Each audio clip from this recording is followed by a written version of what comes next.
Godavari basin మీద తెలంగాణకు 968 టీఎంసీల నీటి కేటాయింపులు ఉన్నాయి. 518 టీఎంసీలు ఆంధ్రప్రదేశ్ కుంటే 968 టీఎంసీలు తెలంగాణకు అలొకేషన్ ఉన్నది ఉమ్మడి రాష్ట్రంలోనే.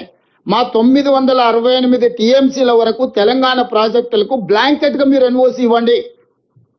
మా తెలంగాణ ప్రాజెక్టులకు 968 టీఎంసీలకు వాడుకోవడానికి సంపూర్ణమైన అనుమతులు వచ్చిన తర్వాత మేము ఆ ప్రాజెక్టులు కట్టుకున్నాక ఇంకా నీళ్లు కిందికి పోతే అది వరద.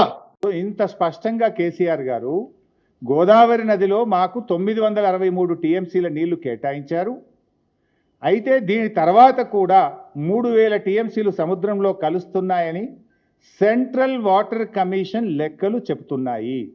ఆ 3000 టీఎంసీల్లో కూడా ఇదే ప్రోరాటా ప్రకారంగా మాకు 1950 టీఎంసీల నీళ్లు కావాలి.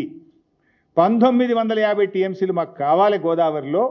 ఎందుకంటే మా హైదరాబాద్ నగరం 1 కోటి జనాభా ఉంది, 30 లక్షల మంది మైగ్రెంట్ వర్కర్స్ ఉన్నారు. హైదరాబాద్లో పారిశ్రామిక అవసరాలు, తాగునీటి అవసరాలు, భవిష్యత్ అవసరాల దృష్ట్యా గోదావరిలో 1950 టీఎంసీల నీళ్లు ఈ 3000లో మా వాటా. ఈ 3000 సముద్రంలో కలిసే దాంట్లో మా లెక్క 1950 టీఎంసీల నీళ్లు ఇవి మాకు ఇవ్వాలి.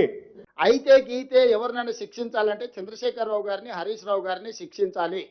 ఒకవేళ గోదావరి బేసిన్లో తెలంగాణ ప్రాజెక్టులకు అన్యాయం జరిగి తెలంగాణ ప్రాజెక్టులకు ఒకవేళ తీరని ఏదైనా ద్రోహం జరిగితే ఉరిదీయాల్సింది చంద్రశేఖరరావును, హరీష్ రావునే. సర్వ పాపాలు చేసింది మీరు, పాపాల భైరవులు మీరు. తెలంగాణకు అన్యాయం చేసింది మీరు. కాంట్రాక్టర్లు ఇచ్చే కమిషన్లకు మీ ఇద్దరి కలయికనే ఒక కాంట్రాక్టర్ పెట్టిన సమావేశం. ఏమంటాడు కృష్ణాల 500 టీఎంసీలు ఇచ్చి మొత్తం తీసుకో. ఆ వీడియో పెట్టాయా బాబు, ఉన్నదా? కృష్ణా బేసిన్ మీద ఒక 500 టీఎంసీలు, గోదావరి బేసిన్ మీద దాదాపు ఒక 1000 టీఎంసీలకు మీరు బ్లాంకెట్ ఎన్ఓసి ఇవ్వండి. ఆ తర్వాత మీరు ఏ ప్రాజెక్టులు అయినా కట్టుకోండి, మాకు అభ్యంతరం లేదు. ఉరిదీయాలి నన్ను. ఈయన చేసిన ద్రోహానికి నేను ఉరిదీసినా తప్పులేదు. ఇంత ద్రోహమా? ఒక ముఖ్యమంత్రిగా ఉండి ఇంత బాధ్యత రహితంగా మాట్లాడొచ్చునా? ఉరిదీసినా తప్పులేదు. ఇది ఎందుకంటే కొన్ని లక్షల వేల కోట్ల ప్రజల జీవితాలతో ఆడుకుంటున్నావు నువ్వు ఇవాళ మిస్టర్ రేవంత్ రెడ్డి.